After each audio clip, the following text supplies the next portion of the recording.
Welcome to the Soul Call with Kelly B. I'm Kelly Butchart, soul medicine woman, energy alchemist, intuitive guide and change maker.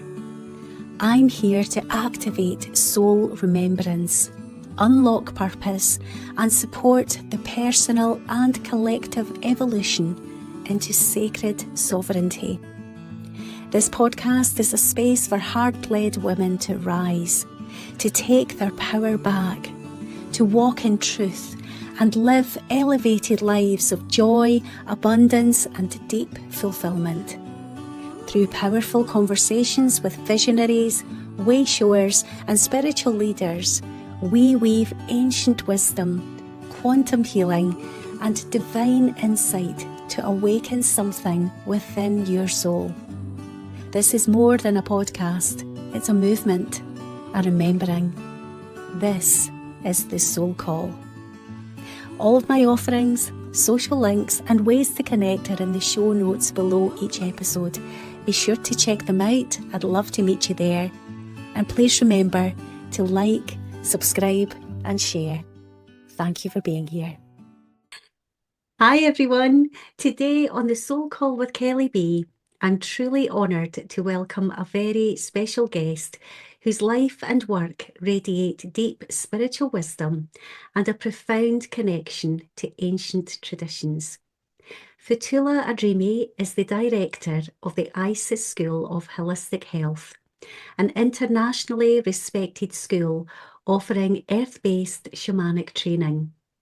With a background in town planning and academic achievements from the Sorbonne, Fotoula's life took a powerful spiritual turn in her early 30s when she reconnected with her ancestral path of shamanism. Since then, she has trained extensively in core shamanism, completed a 2-year teacher training with the Sandra Ingerman, and received sacred teachings from both Western and Indigenous shamans, Tibetan lamas, Native American medicine people, and Himalayan shamans such as Bola Banstola, with whom she now co-organises workshops in Scotland. Fotoula's work is dedicated to soul evolution and healing, offering programmes that span from power animal retrieval to ancestral healing, past life regression and sacred ceremonial work through her Priestess of the Moon and ancient Egyptian mystery school teachings. Fotoula is also the author of 2 best-selling books on spiritual wisdom and ancient mysticism, and she continues to be a guiding light for many on the path of spiritual awakening. So get ready everyone for a conversation rich with sacred insight as we journey into the heart of ancestral wisdom and divine remembrance with this beautiful soul here, Fotoula Adrimi. Welcome, Fotoula. Thank you so much for inviting me to the podcast, Kelly. It's just wonderful to be here, and thank you to all the listeners because we are co-creating a sacred space together. So I feel whatever is going to come out and we are going to talk about, somehow we co-create together these gems that come through. So thank you so much.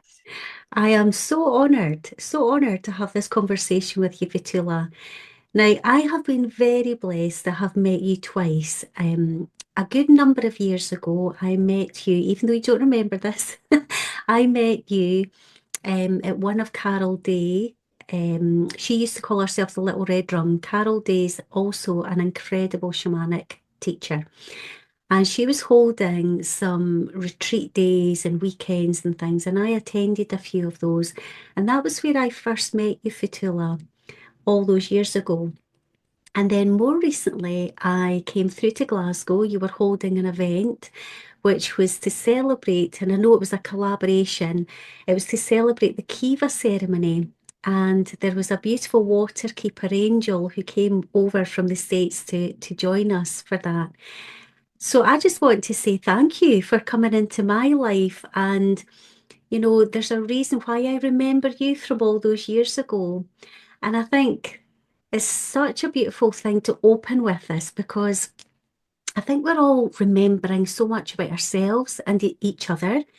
So there's a remembrance that's deeper than just the hellos and the, exchanges. It's an energetic exchange that goes way, way deeper.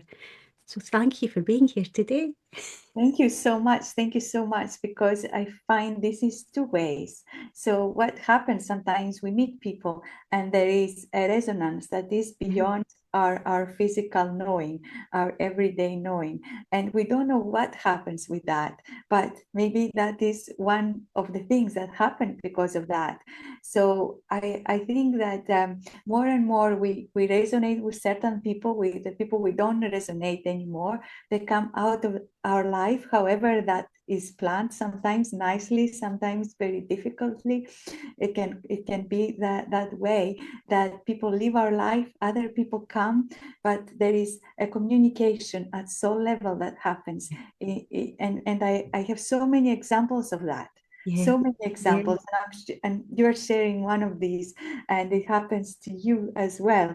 And it is when we are stepping on what I call the golden path, the path where we follow the steps of our soul, that these steps have already been planned before we were even born, that our soul said, I'm going to come and walk this path. This is what I am here to do. And when finally, after all these ups and downs and traumas and healing and everything, we come to step onto that path, Yeah. then the magic happens. So thank you so much, so much. It's beautiful. I love that you share it in that way, Fotoula, because I talk about our future selves, because obviously we're talking about quantum time here, not like time in a linear fashion. And, I talk about our future selves having left breadcrumbs for us to come back and pick up these pieces of remembrance, because we all hold unique gifts.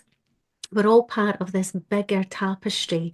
And when we just weave in and out of each other, we just create the most beautiful pictures. So the golden path means something to me also, because I work with Richard Rudd's Gene Keys, and he very much talks about the golden path. So I love that you brought that in as well. So we heard in your bio, Fotoula, that gosh, you've had a very full and busy life, and I'm sure it feels that way as well. It almost, reading through your bio, felt like I was reading lifetimes of stuff, of learning, of remembrance that you've experienced in this one life. My goodness, how much you've fitted in already. But I want to honour, our past as part of this journey too. So, we hear from your accent that you're Greek by origin. What was it like for you growing up in Greece? And, did you grow up with parents that had kept sort of the sort of shamanic, the old ways, the original ways alive, or were you not aware of these worlds? Um, I really feel very fortunate that I grew up in the family that I grew up. My parents were wonderful teachers, and also sometimes very harsh teachers, but they definitely put me on my path. And also there was such care, because in Greece still, family is a big thing. Is something that we care for each other. And I had so much support also from my grandparents, and especially my great aunts who didn't have children, so they were like grannies. And there were remnants of shamanism. We don't have the word shamanism in Greece. It's not a Greek word.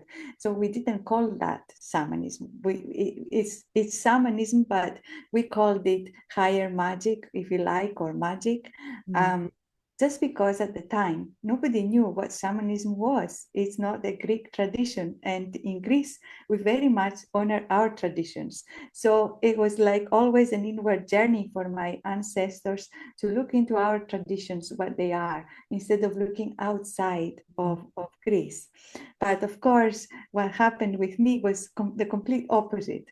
So although I grew up with these traditions and seeing and receiving healings and beautiful teachings from my tradition, from about life, seeing some of the ceremonies that were happening, nothing was ever explained. I have to say that, because in Greece, what happens is, this is a tradition, right? So the person who has the know, who has received it from somebody, the ancestor. In terms of my great aunt, she received it actually on the deathbed of the previous woman who practiced. So that is supposed to be the most auspicious way. That's according to the tradition.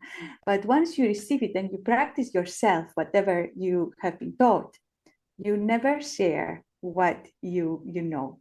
Because if you share, if you teach that, then you should stop doing it. That is the tradition. But my great aunt luckily said to me, I don't believe in any of that. I don't believe that if I share this with you, I know it's a tradition, then that will stop me being able to practice. This is just one of these things that people say. She said, people say that, other people say that. It's not my belief. So she stepped out of that tradition and she showed me, while she was still alive, what I could do. And she taught me extraction work. And she taught me some of the stories that, I remembered as a child. She used to take us through fairy tales into the lower world, and we would do work there for our healing and for learning who we are and for growing inside, for being, good human beings in some way and having that inner power. So she has taught me so much. And then there was another side of that from my father's side and his great grandfather. So his side was a lot more regimented. So the patriarchal side says it's only men who can do this, and it has to be the first male in the family, the first male born. So my dad was the first male in his family. His mother was the only child, so she never received the knowledge. She was not allowed to because she was a woman. And then his grandfather waited until he was born and then passed some of that to him. Unfortunately, so much of the knowledge of the herbal preparations that they used has been lost because my dad was not really interested in this. He learned of some of the ceremonies that he still honors very much, like the reading of the bones, like fire ceremonies and other things. But his belief was that it's unlucky for a woman to do any of that. So as I was growing up, my father would do his own thing. He would say to us, this is what the bone says, it's good or not, etc. He would, in the bones, you can see what will happen for the family and anybody who eats from that lamb for the next 12 months. So you will see birth, deaths, new doors opening, whether the finances are good, the normal questions, the questions that people have. Will this be a good year for me and for the family? And is there going to be a new child coming? He can see the sex as well, much more accurate at the time than the machines they had. And there were, anecdotes in the family where my dad saw what the baby would be, a boy or a girl in the bones, and the doctor had got it wrong, and he said, no, that's not accurate, this is what the bones say. And he was right. So these all traditions and about knowing about how to predict the weather for the whole year, not just tomorrow, it's just like the whole year, because it was an agricultural society. And how to do healing and how to make sure that we are able to release any energies that are destructive, that are coming from other people, that are coming even from our environment, how we honor the land, how we make sure we look after the little people, and leave them alone, not interfere with their way of life. So there was all these stories and there were all this knowledge, but he had never shared that with me until much later on. So when I came to Scotland after a few years, shamanism called me. I didn't even know what it was. I just found myself in a shamanic 2-hour shamanic session that was like a circle in a body and soul fair. And I was just having this really pure visions, very, very clear. And I felt the calling. It was like a hunger. It was like, no matter what, I need to do this. There was absolutely no doubt. It was like, I really, this is my calling. And I know, and my passion. And I think, when I talk about shamanism, people say your face lights up, your eyes lights up, because it's in so much in my heart. It's really, I'm doing this from my heart because I just love it. It's the one thing that makes so much sense to me. Um, and then what happened after many years studying with other people, indigenous people, Western shamans, Sander Ingerman, as you say, um, and and I'm very, very connected to that community that she created too. And I was her assistant in the last practitioner training last year, which was a big honor. It was a big honor to be asked, and just wonderful, wonderful work. And after all that work, I went to my dad and I said, can you please share with me what is our ancestral wisdom? And my dad said, no, because you're a woman. And my grandfather said that it's unlucky for women to do this. And I actually, it was really, really, it was tough. It was really tough. Um, so I prayed and asked the spirits to help because I could feel they wanted me to know. And I'm the firstborn in my family. There are no boys. So I said that if you don't, it will be lost, as you have lost so much already. And then after 2 years, my dad, there was events happening that made that possible. The guidance was yes. So I received also, from my side of the family, from my father's side, what was there, and I'm still learning it. It is so vast, and I'm still learning it. Wow. What an amazing, amazing journey that you've had, even, through your childhood. And I'm just thinking that you mentioned the patriarchal ways, and I love how it's almost like it's turning to allow the female to rise, the divine feminine. So there's your dad also now feeling that within him and honoring that. And rather than suppressing it, he's passing it on. So well done to your beautiful family for passing on these incredible gifts and allowing the divine feminine, to allow the heart to open to have these passed on, because now the ripple effect of all of that, all of the wisdoms that have been passed on, all of the teachings, you now pass on to others, which is this incredible momentum then, this wave of just love and what I would maybe consider high white magic, being passed on. It's a remembrance of the power that we have, and to always apply it with great reverence and responsibility, which again is in opposition to what some of the patriarchal systems that have been running aloof on this planet for quite a long time. Those structures are losing their power now. And isn't it so beautiful when you see, Fotoula, the impact that you're having, where you're passing on all of this magic to others? It's really transformative, and I'm very, very responsible. I think the word is responsibility, because it's a great responsibility to carry the medicine. You have to be so clear, and you have to really work from your heart, and with great respect and gratitude to everybody who is there. But also that responsibility in the traditional way has to be met also with the people who come.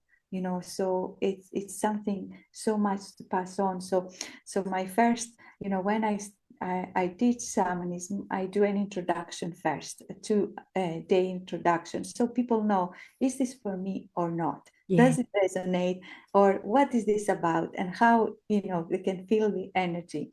And then if they want to do the practitioner course, I will share everything they need to know, from extraction, from soul retrieval, through the Sandra Ingerman work, some of my family work, other work that my teachers have allowed me to share. So I have full permission to share, and honoring them and how it should be done, because this is so important. If we don't honor the teaching, it will not work. Yeah. And then what people tend to do is blame their students. And that is so sad when I hear people, they go to somebody and they say, it hasn't worked for me, or I cannot understand, or can I have these questions, can you answer these questions? And because the people who teach this don't know, they blame their students. So you must have done something wrong, or you have to do more work on your shadow and all of these things. And it's just like, no, take responsibility. And if the person is really working for the highest good, honor that, don't put them down. My work is really to empower the people to do the work. I really love when people are actually doing the work from the heart. That is the gift for me. I love to share it. Yeah. So beautiful. And also the way that you're honoring not just your living elders, but your spiritual ancestors. There's such an honouring in the work that you're doing. I can feel it from you. I've not worked with you, Fotoula, but I feel it. So you have been so dedicated and so devoted to this remembrance of the earth medicine and the wisdom that you carry. And I love how you say, I still learn every day, because I talk about that too. It's like the work's never done. It's like we're here to remember so much, but also to bring it forward in our own unique way. And that's what's so beautiful about you and your work. You have this incredible, unique blend of all of the people that have come into your life as teachers. And I would love for you just to explain in your own way, given all of that, what a shamanic life is like. For people that are tuning into this episode and thinking, I think I know what shamanism is, but I'm not too sure. How would you describe it in your own way, Fotoula?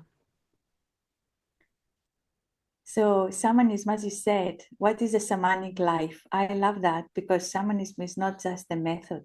No. It's not just like something that I do for healing and I have a couple of clients, a day or a week, and then the rest of the day I'm just, living in the conditioned ways. So the words shamanic life resonate very deeply with me, because it is a way of life. So in this way of life, when the spirit touches you, when you are touched in your heart, you start to see your own spirit. So here you have to practice, you have to do the work to develop a relationship with the spirits outside of you and the spirit inside of you, because both are important. Actually, the spirits outside of you are just helping you, access your own spirit. Eventually, they will say, you have become that. That transcended spirit. That's what we are all aiming for. That's where the healing comes from. And help the others, the people who come, find their soul, find their own soul calling, and find their own spirit, the radiance that is within us. So in shamanism, there is this, commitment to spiritual practice. If we can do it, it will transform our life. But as Western people, we can talk about, what is spiritual practice, but not do it. So I do spiritual practice as much as I can. My day starts with that. Whether I do, I will call my helping spirits with specific mantras.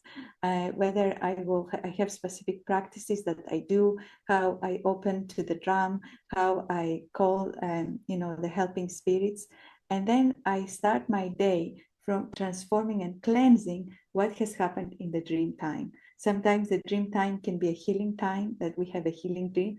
Other times it's a very, unsettled thing that we have gone through all the day, and we see the energies that are there, and then we cleanse that. We go through our own cleansing, like having a shower, during the day. In the morning, you have also an energy shower. And then you start your practice, you do that. Then what is happening, what shamanism is saying is honor all life.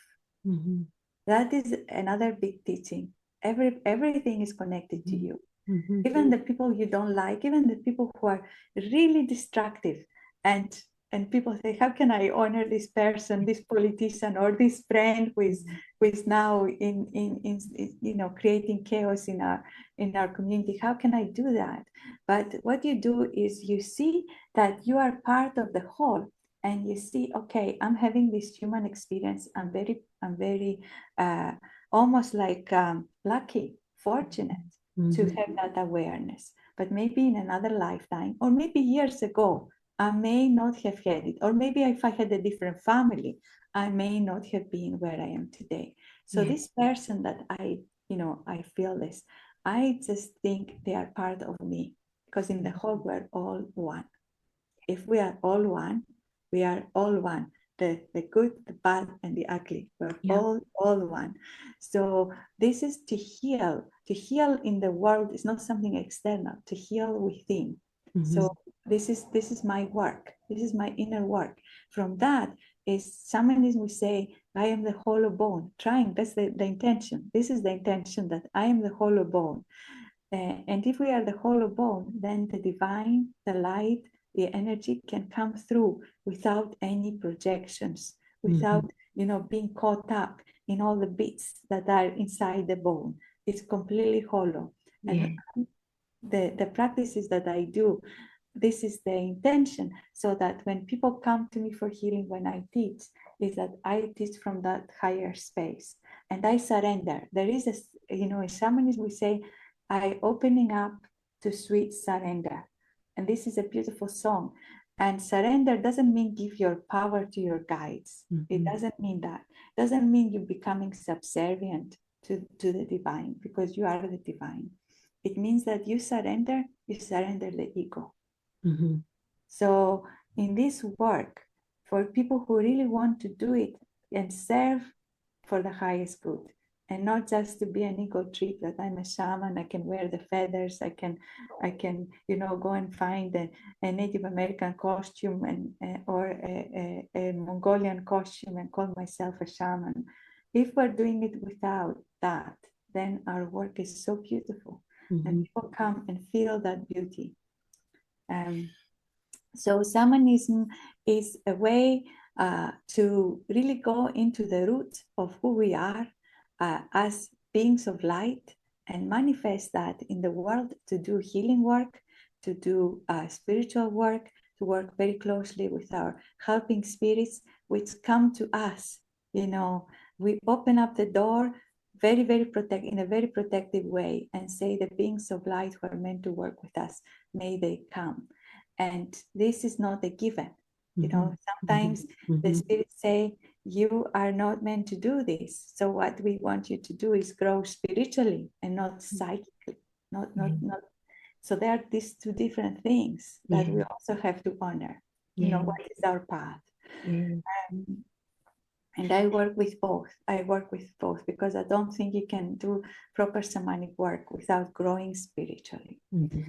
And shamanism is really, I feel, a common human heritage. I learned it saw it in different indigenous people and in my tradition, which is very, very rich, but nobody knows about, because it was always kept very secret within certain families, and nobody spoke about it.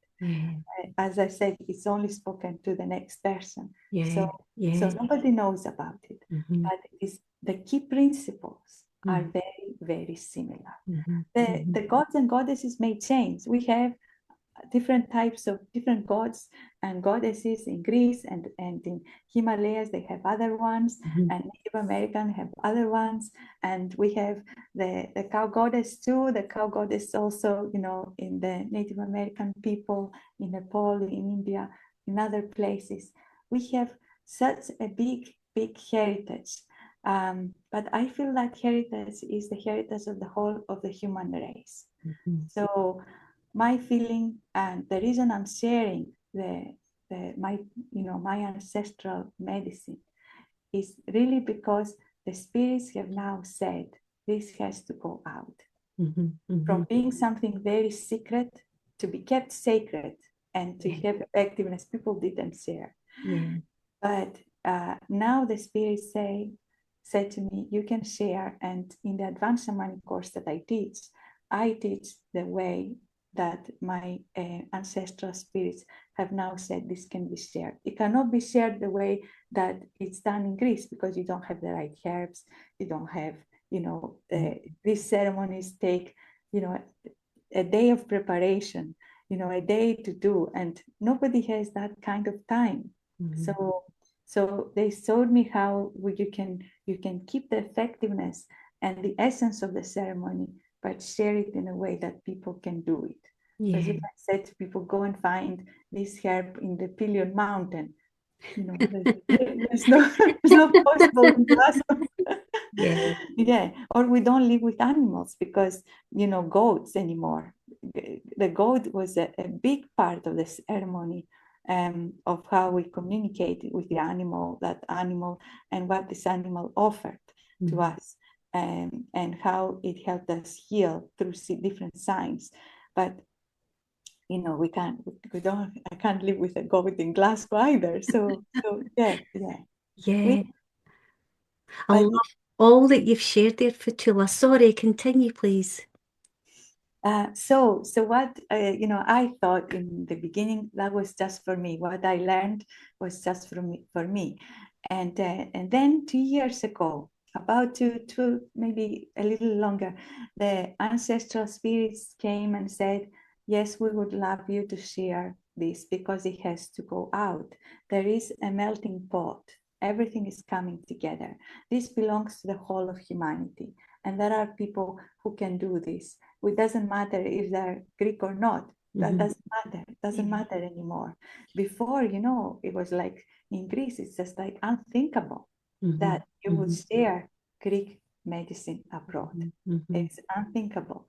But the spirits, I followed them, and they said, this is how you can do it. And we had an amazing time. When I started teaching it, everybody was just stunned, saying, we can't believe that this is happening, that we are receiving this, and what it was. And they said, we haven't seen anything like it. But it is part of our human heritage. And we're all called to grow. So I think we have the tools to grow. And if somebody is ready, if they have done the work and they come with an open heart and say, yes, I wish to grow, I will do this. And then is of course it's offered. Yeah, what a beautiful, beautiful way to describe it all. And, just I'm sure everybody tuning in will feel from your heart, Fotoula, just as I've said already, how devoted you are to this. And it is a devotional way of life. And I have to say, I'm in my first year of Celtic shamanic training. With another incredible teacher, Liz Harris, who I've also had on my podcast. And it's been such like just, for me, it all makes sense. I feel like I've been working all my life to this point. So much of it just doesn't seem strange to me at all. It just feels so natural. So I'm loving everything that you're sharing, and I love everything that Liz shares too. It's just so beautiful.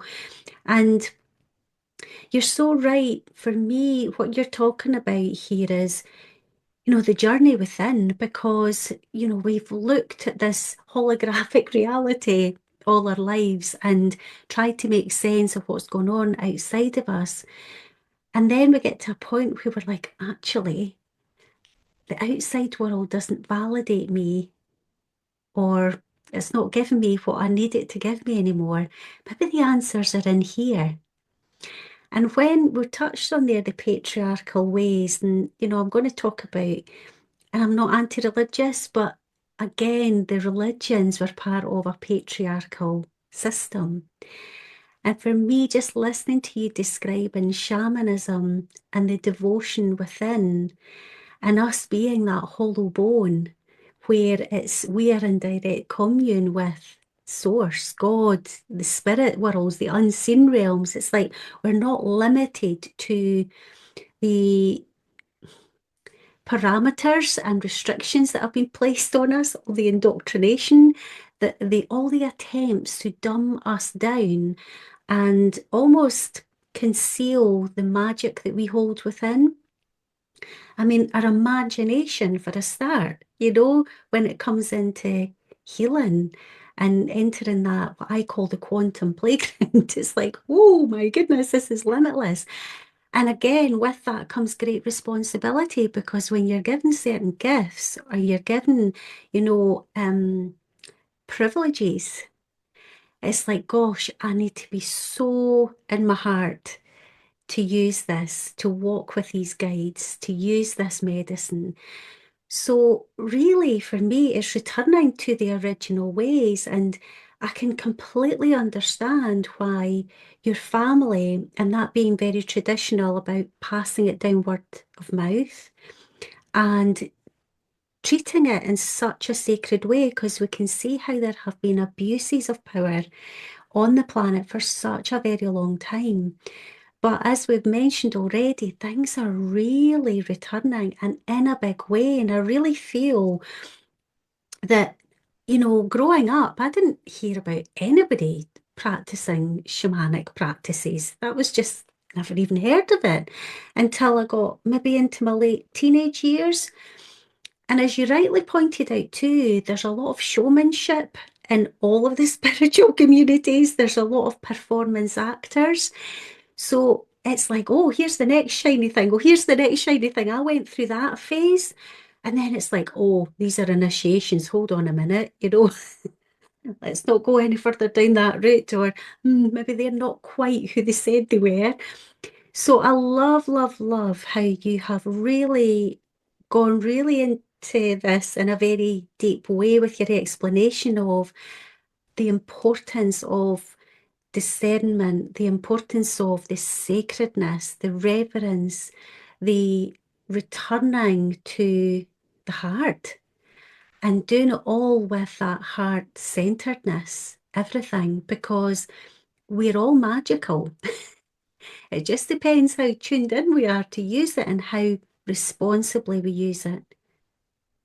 What would you say in that vein, Fotoula? Is there anything else you would like to add there? I think you are right.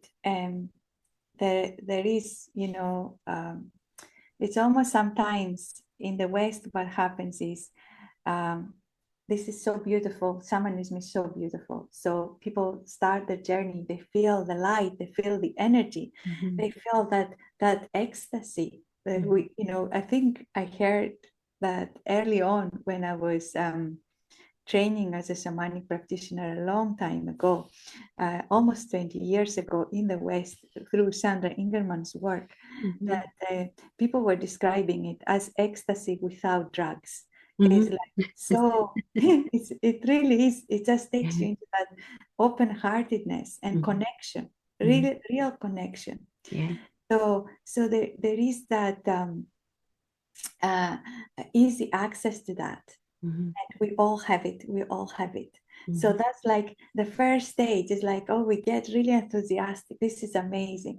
We open up to that. The second stage is a stage of growth. The honeymoon period is over. That was a mhm. honeymoon period. Some people get really stuck in the honeymoon period, Mhm, and that's when it's the lack of responsibility. I can do anything I want, I can, whatever. We're all shamans. People say, oh, we're all shamans, we're all this. And then, yeah, nobody said you aren't, but do the work. Please do mhm. the work, because what you're bringing through can be also damaging. Yeah, And especially how we talk to other people, the yeah. amount of times that people have come and they said, I went to somebody, they couldn't tell me, I had all these questions, they couldn't answer anything. They just said, oh, these questions we don't answer because they're irrelevant. And they're really about shamanism and about their experience and about how to do the work, or that there is only one right way, and Mhm, that's how the teacher says, and if you don't do it exactly like that, then you are belittled as well. So there can be a lot of damage, because mhm. it's like half knowledge can be dangerous. Yeah, So yeah. sometimes that is, and that can be part of the journey. I had some really good teachers, and I had some teachers that in the beginning I was so enthusiastic, and that was a big lesson for me. Yeah. Just how these people do the work, never do it like that yourself. That's what I took from it. Yeah. That was my initiation. Sometimes we go through initiations Yes. in this path, which are saying, well, you know, the spirits had said, don't listen to that person. They don't know. And my human self said, oh, but you know, I really love what they do. And yes, and I just was naive. You're naive because Yeah. you Yeah. think in the beginning all spiritual people must be love and light, Yeah. and that's not always the case. So Absolutely. so Absolutely. it's like people now can go on a weekend course or a pre-recorded course where nobody ever sees their work, and then they say I'm a shamanic practitioner, and it's unfortunate that because that is really taking it away from how it should be, the Yeah. roots of this practice that are so ancient. We have to find a way to bring it in our Western world in a really respectful and good way, because then it works and then we can feel the magic, Yeah. and then we get the results, and then it is beautiful. But there is a whole practice through the training, that if we wish to do it, because we all have free will, some people don't wish to do it, is to strip our ego bit by bit, so that what that remains is the essence, especially when we work. And we are, and also that transforms our life, that transforms ourselves. And some people are seeing shamanism now very much as a material thing. You know, it's very much, oh, well, you know, I say to everybody, I wish the spirits gave me the lottery numbers, but they never did. So, Not so so far away. if you're coming for this purpose, go to somebody else. But I am telling you, nobody has a magic wand. Nobody has. Sometimes the magic happens. Yeah. Sometimes there's an amazing gift. There's somebody who wrote to me this week and said that they were like had serious liver illness, and that has happened twice now. That they had serious liver illness and disappeared. And they said, I want to tell you, this is because of all the work, doing all the work with the energy and all the you know, what you're offering to me, and what he taught and what you're doing. So, but I always put it out to them because they are engaging. They are engaging. Yeah. So that is not something that if somebody is healed in that way, then the next person says, oh, you know, can you also remove the illness from me? Because the illness is only a manifestation of our soul disconnection. Yeah. Yeah. And when the miracles happen, it's like a Christmas present. Saying, thank you so Yeah. much. I'm so grateful. Isn't it amazing? It's just such a privilege to remember this wisdom. And I'm only at the very early stages of the shamanic journey, but as I say, so much of it is making so much sense. And we're really going into the shadow, which is for me where all the growth is. I'm loving it. I'm getting just a beautiful memory here. I mentioned at the start of this conversation when I first met you many years ago on a retreat day or weekend that Carol Day was hosting in Falkland. And I can't remember if this was the same time that I met yourself, Fotoula, because I went to a few of these. But we were invited to go outside into the gardens of this house, and they were beautiful. There was just an abundance of flowers, and so we were to sit in silent meditation for at least an hour. And it was just so special. It was so magical just to be with yourself. And I'll never ever forget it. I'm getting goosebumps now as I recall it. This huge queen bee was buzzing around me. And I had a fear of bees, but I knew I think because I was in a meditative state, I knew it wouldn't be very good to flap around and start making a. But I think because I was in that deeper state anyway, I was relaxed and I was open to receive the bee medicine. And she came and landed on me, and I'm like, my God. And I was actually clapping this bee, and she stayed with me for a while. And I heard Isis, and I thought, what? And I remember going in and sharing that afterwards, and Carol, asking me to share more about what I felt. And I can't remember the exchange that happened at the time, but she said, Isis is obviously making herself known to you for a reason. So that kind of set me in a big way, I'm saying kind of in a big way, to start to explore like the goddess energies, which I had never worked with before. And that's certainly not what I expected from a shamanic weekend. So you call yourself, you've got this incredible school, your ISIS School of Earth Medicine, or I've maybe got the name slightly wrong. You'll correct me here, Fotoula. What does Isis mean to you? Because you have such an affinity with ancient Egypt as well as a civilization over this amount of time. Um, what does Isis mean to you? Why did you choose that name? And what is it about ancient Egypt that's special for you? It's the ISIS School of Holistic Health. Thank you. Thank you.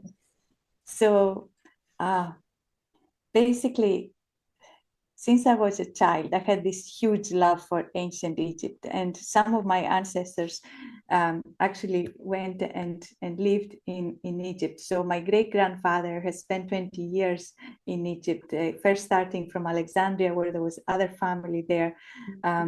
Before the war, there was a big community. It's now a smaller community of people of Greek descent in Alexandria.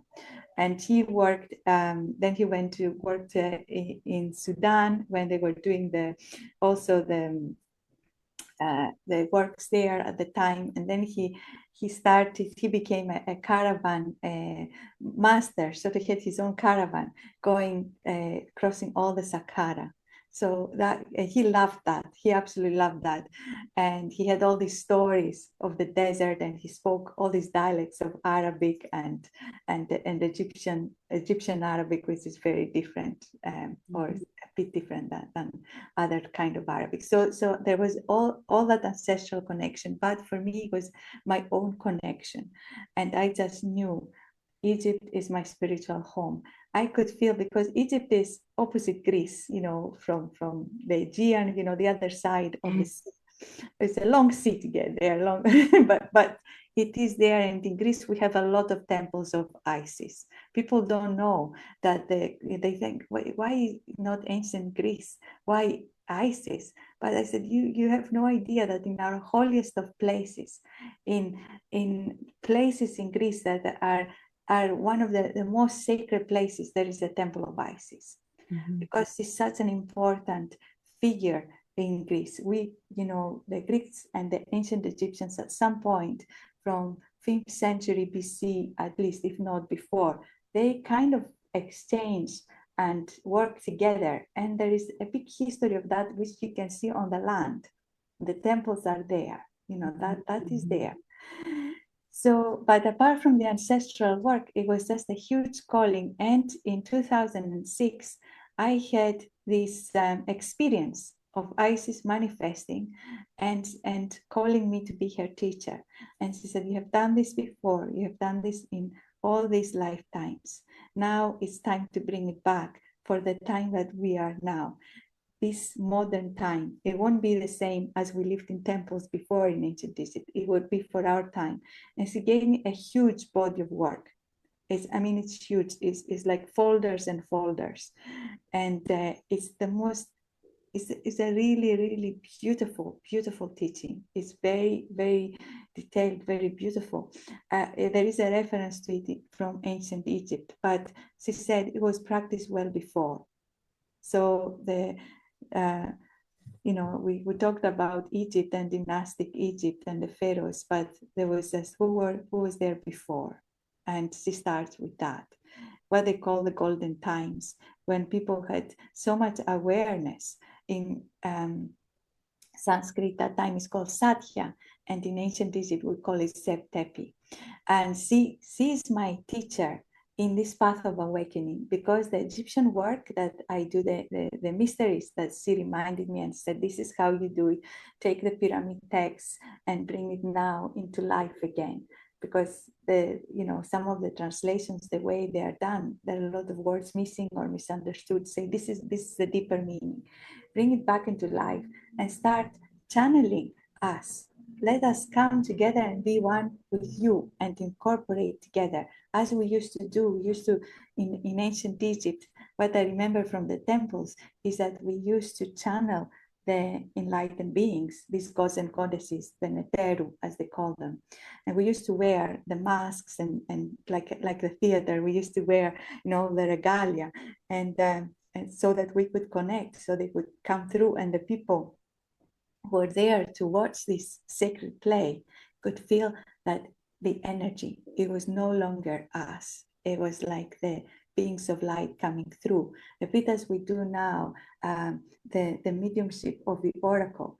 And in Greece, we have a huge tradition of the oracular mediumship, which is really incorporating the beings of light.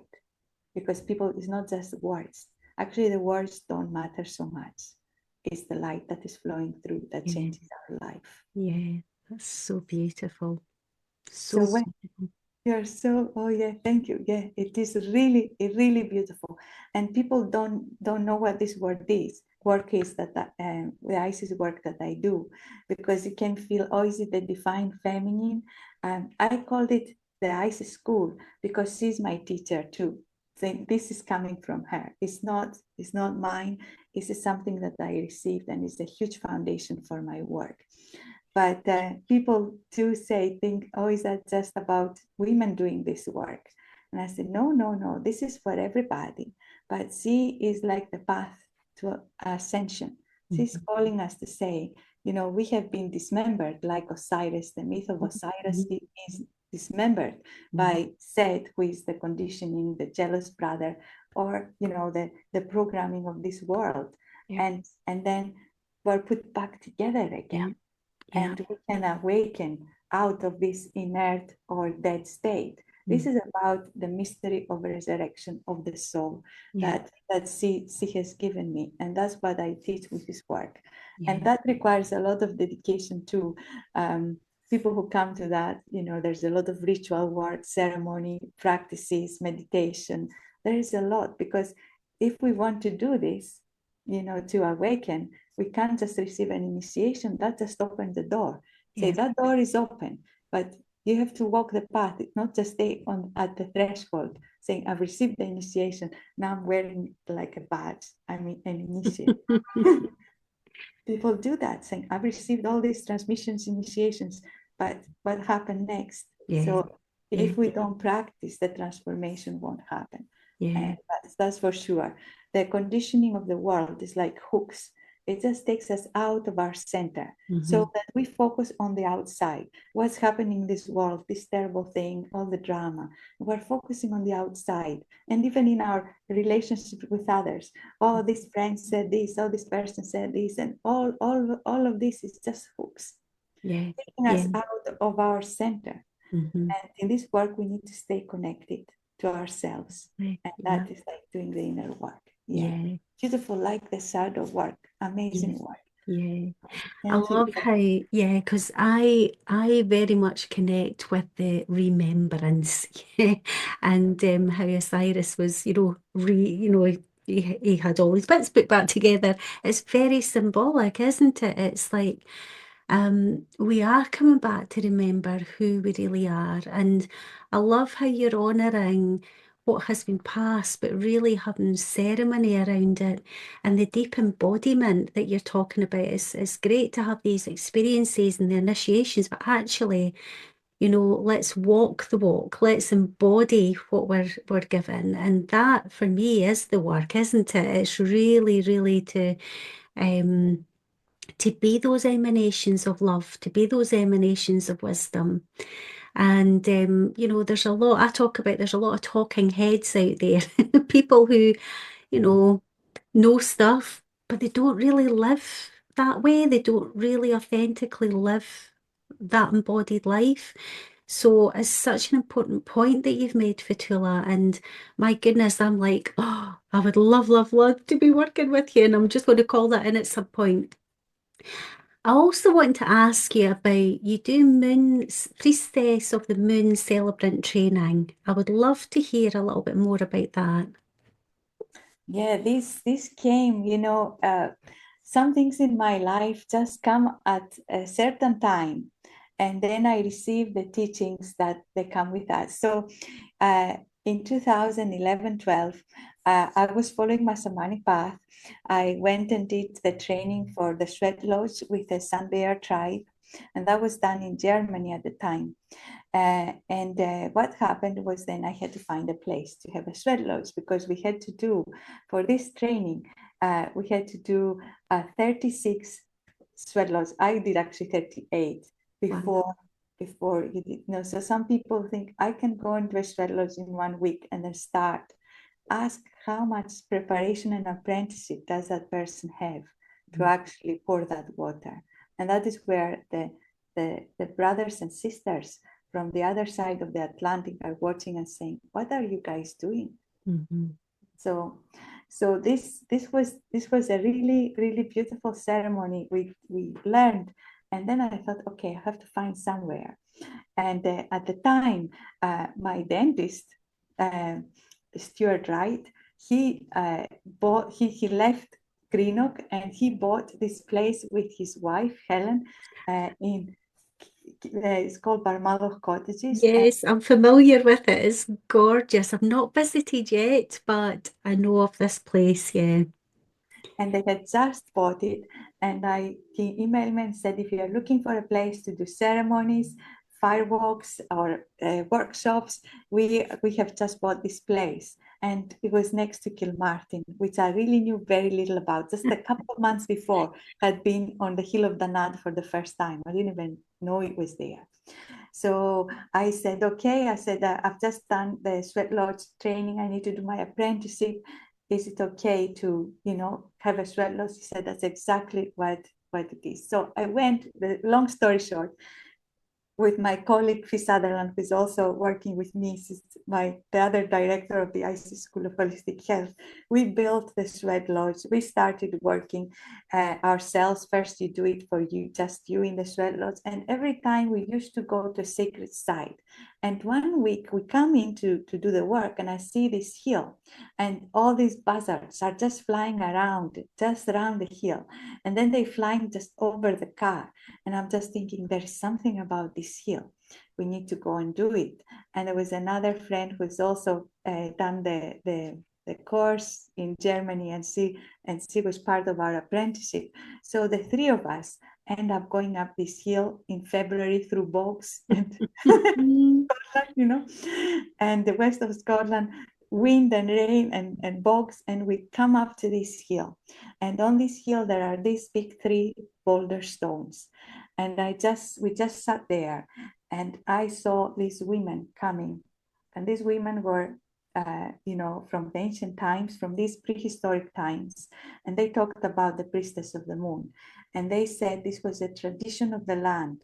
And what happened was that the women had to hold what was right for the tribe. So basically the decision whether you go to war, whether you what you do, what crops to plant, all these, what is the main decision for the tribe was these women, this priestess of the moon, had to really connect with their bones, with the earth, with the moon, and then transmit to the tribe what is the guidance. And it was not easy. It was not easy, because sometimes you have to put the best thing for the tribe, not the best thing of your family or the best thing for you. It's like, okay, some decisions can be very difficult. One of the women said there was a decision about going to war. I knew if we had to go to war, my son would go to war. I didn't want that, but I had to say what the moon goddess said, what was the right thing for us. So there were like older women and younger women who had the wisdom and the strength. It required a lot of strength to do this work. And they started to share with me the ceremonies. They said the hill I was on used to be a fire hill. These were they would build the fires for the sun festivals and the fire festivals. And they started to share their wisdom. And then they invited me to share this teaching, to bring that medicine back to the women, because they said the women need to practice this medicine. The men too, they said it was a priest of the moon. They did have priests of the moon as well, but it comes through the journey of the body. So I can't teach priests of the moon because I'm a woman. How could I do that? I don't know what is the journey, their journey that they had through life, that they had to go through. Women go through a different journey because the body has a different journey, whether we like it or not. What our body does. We have the menstrual cycle, which is so sacred, so incredibly sacred. I did a teaching called The Rites of the Sacred Blood, and I did it online. And this Chinese group of women said, "Can you teach it to us as well? Because we really love that, and really how healing that was." So we have our own way through our body to connect to these teachings. And that's what I teach, and it comes through the Celtic tradition. And I know I'm not of this land, and I say to them, look, I was not born here. They say, we don't care. The spirits don't care. I'm still to see a spirit who is biased on this. Because people, people sometimes say, can I do the Greek medicine? Can I do the Celtic medicine? Can I do, the Himalayan medicine? And I'm still to see a spirit that says, because you are white or black or yellow or red, that you cannot do it. It's the same inside of us. We have the heart. As long as we honor it. And I so honor it, that is such a gift that they invited me to share it. So they gave me the stories and the lore, because they said, these are, go and see these stories. So the stories they showed me, I thought, oh, this is just all like blood and wars. They said, that's the way that the men said the stories. There is a way for the women to speak about these stories. And they gave me the stories from the women's point of view. And they are so beautiful. They're just completely transformed. But they said, you speak it, we speak it through you. This is how we want them to go out. So it's almost 2 years training that I've been doing, and it's bringing the phases of the moon, it's bringing the sun festivals, the fire festivals all together. What is the cycle of life, and how through going many cycles of life, they're not just circles, they become a spiral, and this spiral is coming deeper and deeper within us. So that's how I see. Oh, wow. It sounds amazing, Fotoula. And I'm so glad that I asked that question, because I was for Tingle You. By the way, Kilmartin Glen is calling me as well. So I smiled when you mentioned that. I thought, that's a reminder for me to visit there. But the Fertingle Yew is allegedly the oldest tree in Europe, at least, perhaps the world, and some allege it's the oldest living being in the world, but I'm not too sure about that. But they say it's at least 5,000 years old. I don't know if you've ever visited it yourself, Fotoula. Yes, I have. I have I visited love this. Love it. all yeah. So it was calling me repeatedly over the last few weeks, the last sort of 2 to 3 weeks, more and more and more, it was coming into conversations. I was going onto Facebook, and people had posted on Instagram that they'd been to visit it. And I'm like, there's another sign. So I went up there 2 days ago, took a run up. It's about an hour and 20 minutes from my home. And it's such a magical place, that whole land. I call Perthshire the heartlands of Scotland. It's the higher heart for me. And so I connected with the tree, and I was walking barefoot round about, and I was just sending love, and I was just asking if there's anything, of significance or codes or just anything that I was to pick up. And it just felt very magical. I didn't pick up anything when I was there. I just trust that when I'm guided to go somewhere, it'll drop in at some point. And then this morning, I was in meditation online with 3 other incredibly beautiful souls. We do this on a weekly basis. So they're all from Essex. And it's really interesting because we've had conversations about the River Thames and how it was originally called Isis, and there is still a temple of Isis there. So I just wanted to mention that too. And how the Thames has been rerouted, and there's been all sorts of dodgy things that has went on. But yeah, so we meet once a week. They're all from Essex. One of the ladies is in Australia now, and she does a lot of womb healing, as does actually they all do womb healing. I'm the only one that doesn't do womb healing in the way that they do. So we went into meditation. We didn't have a set theme. We just dropped in for 11 minutes and then we share what comes through. And we thought it might be about one thing, although we weren't fixed in a theme, but no, I was back up at Fortingle U. And I saw the four of us sitting around the base of the trunk and we were bleeding. Our menstrual blood was flowing into the roots of the tree. And I'm like, this is a bit strange. What are we doing that for? You know, it's like, what's going on here? And I thought, right, don't question this. Go with it, Kelly. You're being shown something really significant. So I was being told that that's what we would have done. We would have blessed the lands with our menstrual blood, and we would have bled together because it would be connected to the lunar cycles. And that I saw us singing, and it wasn't English. We were singing like intoning, and it was so beautiful. It was almost otherworldly. And even though it was the Fertingle U, it was almost like it was representing the tree of life, almost like Yggdrasil, that kind of energy. It was very etheric and just otherworldly, as I say. And then we went to, there are stone circles nearby there, as you'll maybe be aware of, and it became nighttime. And I saw the moon. And we were dancing and chanting still around these stone circles, and our menstrual blood was running down our legs. And I'm going, oh my goodness. But it felt like the most natural thing to do. As soon as I took my ego out and went, don't question this, go with it, it was so, so beautiful. And then I was asking what I was being shown, and I was told about just bringing in, we were almost like weaving in the magic of fertility into the lands and honouring our own fertility, but also working with the elements and asking for the lands to be rich in abundance and prosperous, and almost like healing the lands and giving back the nourishment that we were receiving. And I was being shown like not the duality of the solar energy and the lunar energy, but how we need both. And it was like a beautiful blend of both, almost like the divine feminine and masculine. And then it reminded me that the sex of the Fortingle tree has changed. So it was masculine, and the top of it is now bearing fruit.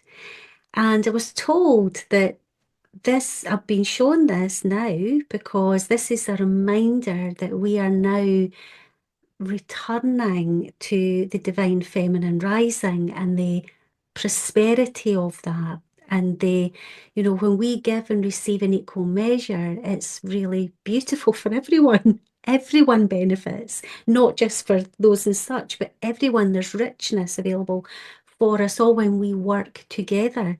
So I just wanted to share that with you because you're the first person I've told, because that was just this morning that dropped in. It was beautiful. Kelly, that's so beautiful. That's so beautiful. And I would like to invite, if I may, if I would like to invite any women who feel called to share their menstrual blood with the earth. What a great offering, the cells of your very own body. We're offering from our own very own body that sacred blood, that without it, there can be no life. Yeah. And we are the patriarchy has called it dirty and all Yeah. sorts, Mhm.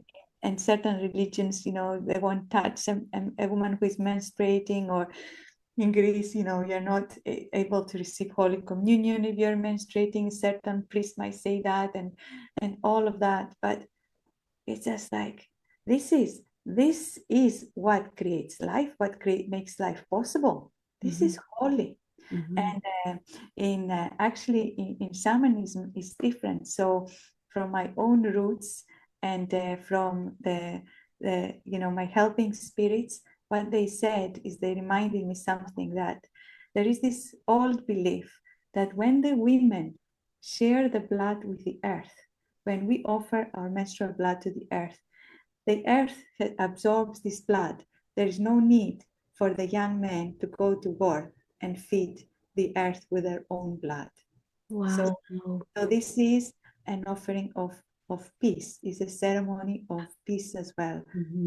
We need so much in our world right now, when there's so much destruction, to just say, I make my offering my blood, so there are no wars where young men would lose their life, and their blood does not need to fall on the earth. Yeah, that's so beautiful.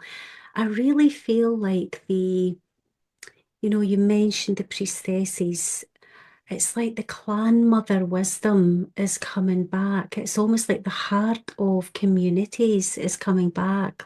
It's like the heart of us is remembering, together with the womb wisdom, what we can do, these simple practices to help heal ourselves and the planet. So I love that you've shared that, because it's like the bloodshed that's happening for far too long, almost like well, it's all very unnecessary killings, isn't it?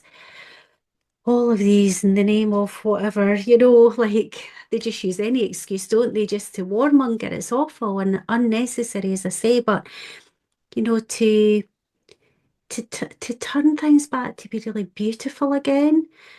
And if I can, I'd love to share another personal experience that I was called back. So if I rewind to when I was 10 years old, I was on a school trip to Inchcolm Island. I don't know if you visited there, Fotoula, on the River Forth. It's in the Firth of Forth.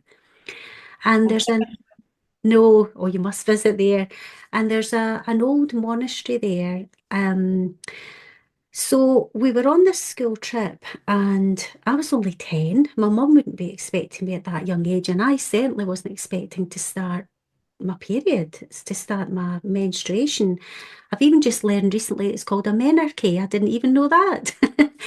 So I had my first bleed on this school trip on Inchcolm Island. There's one toilet on the island, and I'd bled through into my trousers, and I was just so embarrassed, and the shame I felt around that.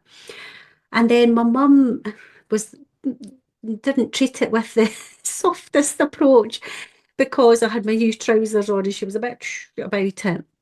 So I had not really entered into womanhood in a sacred way. It wasn't like a really beautiful rite of passage for me. And then last year, it was a persistence. It was just my higher self kept saying, you have to go back to Inchcolm Island. I'm thinking, I had never planned to go back there because it was such a horrible memory. Kept coming in, kept coming in. I thought, I'm going to have to listen to this. So I went back to Inchcolm Island with a friend. It was so amazing. It was profound. So we walked around the island, and I got such a feeling of magic there, and just a knowing that the Culdees had lived there in a community at some point. And I went down to the beach on my own, and I just sat, and I got this incredible message about the moon, because I, up until that point, had been quite adverse to working with the moon. And I had felt like it was AI and it wasn't the original moon. And I just was like, kind of like this about it. And what came in to me, and this is my personal experience, and I'm not saying if it's right or not, but what I was told was that thanks to these divine priestesses who have retained this wisdom of moon magic and working with the natural cycles of the moon, that this AI moon that was brought in, it's not the original moon, has actually been programmed with these lunar priestesses. So it's actually working in an even better way than the original one. It's like being programmed with all this divine energy from these incredible priestesses and priests. And I thought, oh my God, that's just not what I expected to experience when I came to Inchcombe Island today. What is that? It was amazing. That's wonderful, Kelly. That's just absolutely amazing because the moon work is so profound, and it's also very, I found with the moon work and working with the circles of women that there is a lot of shadow that comes up because the moon just stirs everything, Yeah, and the shadow comes up, and we have to do the work there to really be that pure channel. But also, it is so magical, and especially with the womb healing. I remember we were doing the Priestess of the Moon work a few years ago now, and there was a woman who was well in her menopause. Not perimenopause was the other one, post menopause. yeah, See, it was years since she has bled. She yeah, had and the message was, as we were doing this work, honoring the blood that we may have had, it might not be there anymore, but we're still honoring it. She started to bleed, and she had 3 more bleeds, which was to completely heal. Is the healing yeah. and clearing that moon temple, because our womb is related to the moon, Hmm. and is that center of our creation. This is where life is created. So it's Hmm. a huge power. Hmm. So the patriarchy has kind of severed us from the moon, Hmm. because it's all kind of very much sky or sun worshipping, but not the moon. Yeah. The severed us from that. It has severed us from our womb. That is Hmm. like, Hmm. don't go there. You're creating sin and unholy and everything. Yeah. And severed us from our menstrual blood, that even people were told, women were told, oh, you've got the curse. Imagine saying that to a 10 or 11-year-old woman. I know. So It's such a damaging. shame, such a shame. But Yeah. we can heal all that by Yeah. connecting and saying, no, I am making the decision now. I'm Yeah. going to connect to my womb. I'm going to connect to my heart. I'm going Yeah. to connect to my third eye, open these centers and Yeah. bring healing back to me and honor myself Yeah. as this divine being. Yeah. I'm not lesser. I am, a magical woman, Yeah. and dedicate this to the healing, as you did for the Vatican, you, to the healing of all. As Yeah. it really is. It's like, because the woman's work is also about the earth, the Yeah. great mother, whose children had left and went into the mind. And the mother says, I keep the door open for you. You come back. And we are coming back now. Yeah. Isn't it amazing? And oh gosh, I mean, I could talk to you for hours, Fotoula. There's just so many things I want to say and I want to ask, but we'll wrap this up for today and I'll maybe have you back again at some point. But yeah, I just wanted to mention that because, it may have been that I had a program inserted, in this life and another life to make me adverse to the moon because of the power it holds. So, I also had a hysterectomy at 37. So I was medically induced into, and my ovaries removed into, menopause like overnight. So it's been fascinating to me to return to the womb work that I was not familiar with, before. And very fortunate to have birthed 2 beautiful girls in this life, but I really didn't have the awareness of the magic of all of this. And I'm so grateful that it's coming to me, through this beautiful conversation and, the visions that I'm having and just when we start to open our hearts, our life changes. Like you say, the third eye veil comes off, and it's like, oh my goodness, what have I been doing for all these years? Like, this is all here. Like, wow, it's incredible. And I love how you mentioned the spiral because sacred geometries are such an important thing. But for me, the divine feminine moves in spirals. It reminds us that there is no end point. And actually, it's about spiraling in through the heart and it's never ending, never ever ending. There's always so much to learn. So I want to thank you so much for coming on today and sharing everything that you've shared, Fotoula. And I just know that these powerful messages that you've shared today will really touch people's hearts. So if people are thinking, gosh, this sounds like the kind of work I really want to explore, or this is really calling me, because it is a call, where can people find you? Because I'm going to drop all your links down below the episode here. But maybe you want to share how people can work with you, you know, if there's anything we've not mentioned already, and where they can find you. Thank you, Kelly. So for anybody who like to work with me, there are many ways.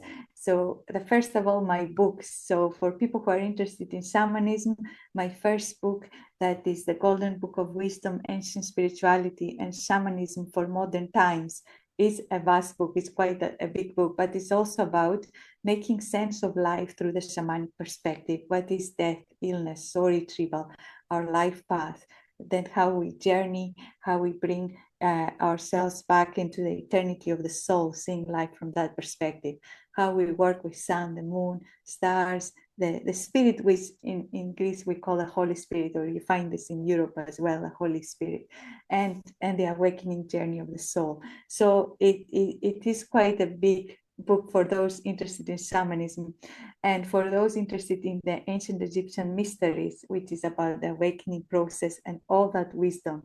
There are such gems in there, ritual and ceremony. My second book is coming out, and that's called Sacred Mysticism of Egypt by O Books. So that's one way you can people can start work with me. But also there are I do in-person courses. So there is the Path of Isis, which is fast. This is if you're serious thing. Okay, I want to receive initiation and practice, and that's the teachings of ascension. Then that is a good way we can do it together in person in Glasgow, or there is also online courses that will take you into the mysticism, and I'm starting a new introduction to ancient Egyptian mysteries in this autumn, so that people can go into that as well. We have online courses, pre-recorded courses. We also have the introduction to shamanism, as I said. Shamanic practitioner course is very deep, and then the teaching of the Greek tradition, which is the advanced one after that, for those who want to go and do that. It's not everybody's path to want to clear curses, work with difficult spirits, and bring deep healing into the community. So that is there. And so there these are at the moment. There are other things brewing in the background, and that are coming through, because I keep growing, and with the growth the spirits say you can please do this as well, and this other thing. We also have transmissions that are free, the transmissions of energy, usually on Wednesdays, mostly every Wednesday a month. There are sometimes when we are off, we have retreats and we are not available, but pretty much we are doing an hour of transmission of light energy for the purposes of healing and whatever intention you have. And that is free. You can just email us with your intention. And also once a month, we do a transmission of the rays of divine consciousness, which is about healing our body and our spiritual DNA. And that is really, really beautiful. We didn't have time to talk about that, maybe for another time. Yeah, definitely. We'll definitely get you back to talk about the rays of divine consciousness, because I would love to hear more about that, because that's really my bag as well, is all about what I call the mitochondria, and talking about the codes that we carry in the plasmic waters and our DNA and how we are our ancestors. And so I would love for you to come back and talk about that sometime. Yeah, and another time I would love to. I really would love to, because actually on Tuesday we're starting the Rays of Divine Consciousness retreat, which is a 6-day retreat in Kilmartin. And when we connect with the prehistoric sites, the DNA of these people was different. It was not what we carry today. So we are going back to the source when we connect with them. So it's a very beautiful practice. And so there's a transmission of that once a month as well. That's free too. And go onto our website. We have a newsletter. I'm very busy. I'm channeling messages from Isis, and there are articles there. Join our newsletters, also free. Join our Substack, which is free as well. You will find so much there if you like to read. If you don't like to read and you rather listen to it, there are lots of videos and online courses that you can take. And when you want to progress and say, right, I now want not just sitting there in front of the screen, just come to an in-person course, or we can do one-to-one work. How amazing. You are one very busy lady, Fotoula. You know, it's very, very busy, very busy. And that's the work, that's what happens when you are on the path. You have no, you know, I had to slow down this year, and I thought, right, this is what's going to happen. This is the medicine of this year, was for me to take more time. And that was because of a huge growth that I need to happen. So my meditation, you know, was like became much longer, and I've been doing more inner work for myself.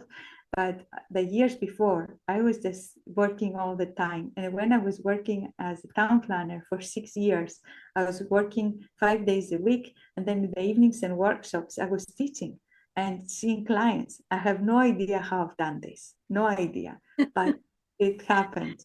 And it's a joy, because we don't know when we stop doing it. One of my teachers, his father, is now in 105 or 106, and his father used to be a shaman. And I think 2 years ago, so 103, 104, when he was there, the spirit said to him, "You've done enough now, you can rest."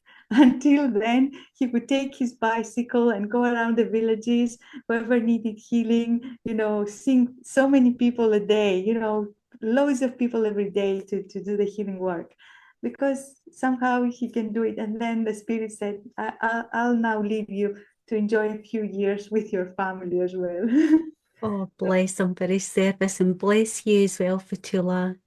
It's just Thank been you so wonderful to share in this beautiful space with you today. And I just want to thank everybody for tuning into this conversation today. Please drop some love down below. Leave your comments and questions here for Fotoula or myself. I'll pass them on to Fotoula. And all your links will be down below this episode as well. Thank you so much again for coming on today, Fotoula. Thank you, Kelly. This is just a wonderful offering in service to the community and the people who are coming to share their work. It's just the way that, you know, the information needs to go out, Yeah. because it's, you know, what we're doing may touch somebody to walk their path. And that is so beautiful. So thank you so much. And thank you to everybody who has been listening.